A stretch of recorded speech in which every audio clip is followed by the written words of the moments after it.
we now call this meeting into order.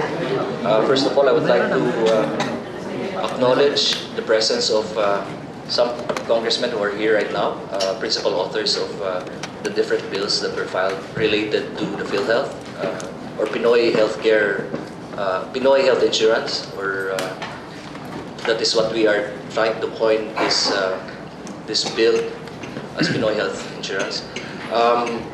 May I would like to greet Congressman Pichay of 1st District of Surigao del Sur and Congressman Acop of 2nd District of Antipolo City. Thank you very much, sirs, for attending. And the rest of the people who are here, who, despite our recess in Congress, everybody tried to come here, for us to be able to finish everything in schedule.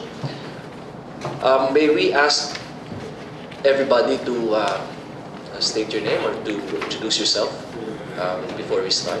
Thank you. May we start from the left, from the Philippine Hospital Association. Dr. I'm Dr. Haring, the Vice President for Luzon, representing the PHA. Thank you very much. Yes. Hubert Antia, representing PHAP, the Pharmaceutical and Healthcare Association of the Philippines.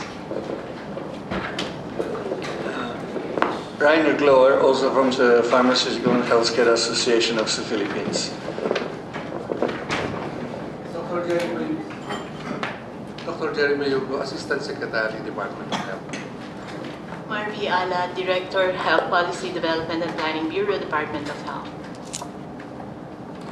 Tony Pulido from Building Service, House of Representatives. Dr. Flores po, representing the PMA.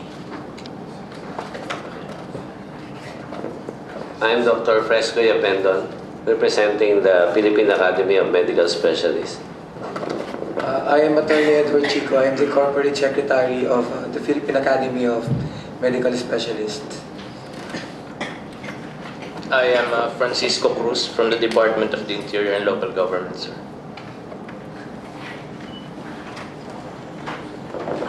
Good morning, Attorney Tangkieng from Ayos na Gamot sa Apat Ka Impression.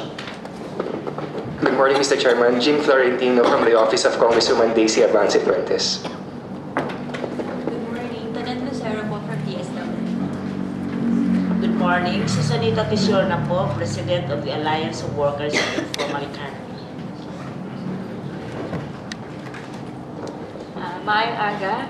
Ako po si Roda Avila mula sa Democratic Socialist Women of the Philippines at sa Magna Carta for the Informal Sector Alliance o Magkaisa. Good morning. I'm Rosel Bertodasa, Vice President for NCR Always. Magandang umaga po. Neri Santiago po from PhilHealth. Good morning, Dr. Lee Marquez, PhilHealth. Tony Villegas from PhilHealth. Good morning po, Dr. Jimenez from the Private Hospital Association of the Philippines. Thank you very much. Okay, so the chairman of the Civil Service Commission or her representative is already sitting in the board, no? By virtue of the EO. So, ilagay na rin natin siguro yan, no? Para... And then may motion ata si Congressman Acop pertaining to a representative coming from Congress, no? Yes, Mr. Chairman, simply because a reading of the enumeration of who will compose the board of directors, it's the only elected office that does not have any representative.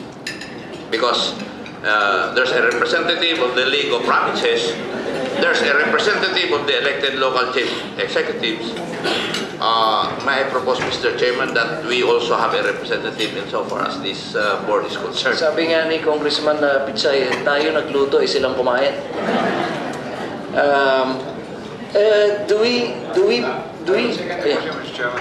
Can we further clarify the motion stating that a representative from the House of Congress, would that pertain to a Senate and the House of Representatives?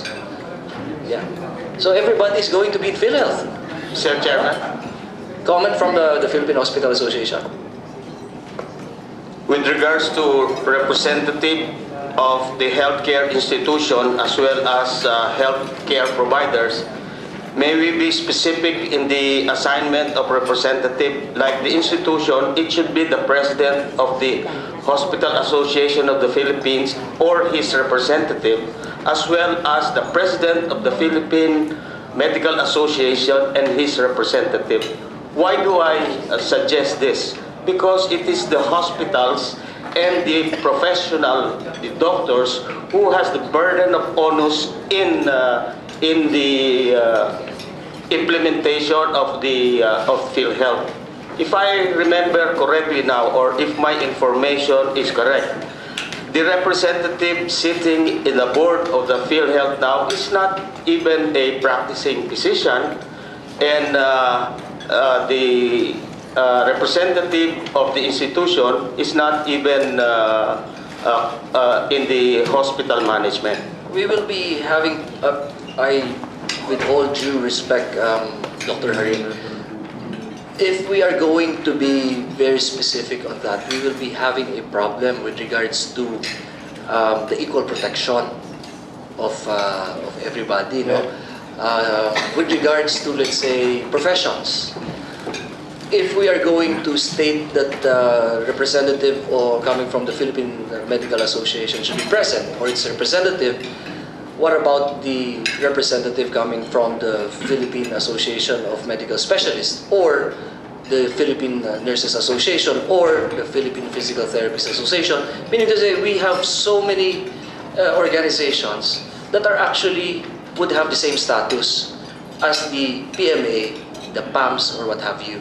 They, under the law, they are NGO, non-stock, non-profit. In the same manner, the Philippine Hospital Association is also would have the same status as any other organizations that can actually take care of the welfare of the hospital administrators or the welfare of the hospitals.